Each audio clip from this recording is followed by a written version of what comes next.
Hello. हमारा आज का टॉपिक है साउंड वेव। हमने अभी तक पढ़ा कि साउंड एक एनर्जी है जो किसी भी चीज़ की वाइब्रेशन की वजह से प्रोड्यूस होती है। हमने ये भी पढ़ा कि साउंड को मूव करने के लिए एक मीडियम की ज़रूरत होती है। साउंड अक्सर सॉलिड, लिक्विड या गैस के थ्रू मूव करता है। साउंड वैक्यूम के थ्रू ट्रैवल नहीं कर सकती है। यानी अगर आप मून में या स्पेस में खड़े होकर चिल्लाएं तो किसी को आपकी आवाज़ नहीं सुनाई देगी, क्योंकि स्पेस में कोई गैस नहीं होती है या कोई एयर नहीं होती है, तो वैक्यूम में साउंड ट्रैवल नहीं कर सकती है। जैसे कि अगर आपने इस तरह के टिन कैन्स का फ़ोन बनाया है तो इसमें साउंड ट्रैवल करती है थ्रेड के थ्रू। एक व्हेल वाटर के थ्रू अपनी आवाज़ सुन सकती है और हम आवाज़ सुनते हैं क्योंकि एयर के थ्रू हमारी आवाज़ ट्रांसफ़र होती है। नाउ साउंड एक ऐसी एनर्जी है जो एक वेव के फॉर्म में ट्रांसफ़र होती है। दिस काइंड ऑफ डायग्राम, इसको हम वेव कहते हैं। हमने ये भी पढ़ा था कि जब हम बात करते हैं तो एयर के मॉलिक्यूल्स बहुत पास पास आ जाते हैं। इसको हम कंप्रेशन कहते हैं। कंप्रेशन के टाइम एक साउंड की एनर्जी मैक्सिमम होती है। तो अगर हम इसको वेव के फॉर्म में रिप्रेजेंट करें तो हमारा वेव इस तरह से हाइट पे चढ़ेगा। कंप्रेशन के आसपास की जो एयर मॉलिक्यूल है वहाँ पर एयर कम होती है। इसको हम रेरीफैक्शन कहते हैं। और इस रेरीफैक्शन में साउंड की एनर्जी बहुत कम होती है, तो साउंड का वेव हम इस तरह से रिप्रेजेंट करते हैं। तो this is one sound wave. फिर से साउंड को एनर्जी मिलेगी तो साउंड सेकेंड टाइम फिर से हाइट पे चढ़ेगा, और साउंड की एनर्जी दोबारा कम होगी तो साउंड फिर से नीचे की तरफ आ जाएगा। This will be second wave. तो साउंड इस तरह से वेव्स के फॉर्म में ट्रैवल करती है। Now let's talk about a wave. ये एक वेव है। वेव में एक हाइट वाली पोजीशन होती है जिसको हम क्रेस्ट कहते हैं, या जिसे हम कंप्रेशन भी कह सकते हैं।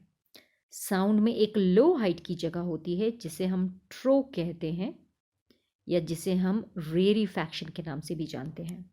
एक साउंड एनर्जी बहुत सारे ऐसे वेव्स के फॉर्म में प्रोड्यूस होती है। एक वेव से दूसरे वेव का जो डिस्टेंस होता है इसको हम वेवलेंथ कहते हैं। आप देख सकते हैं ये एक क्रेस्ट है, ये सेकंड क्रेस्ट है।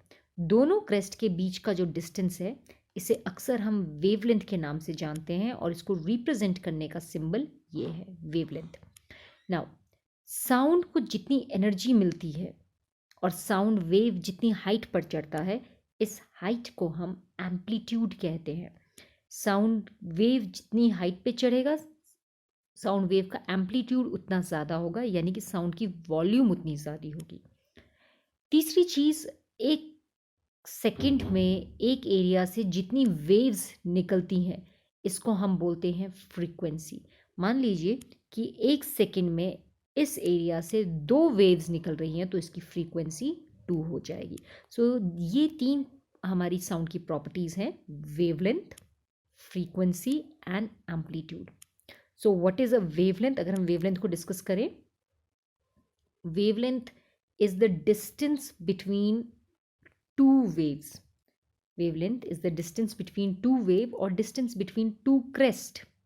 Distance between two waves. Between two wave. This is called a wavelength.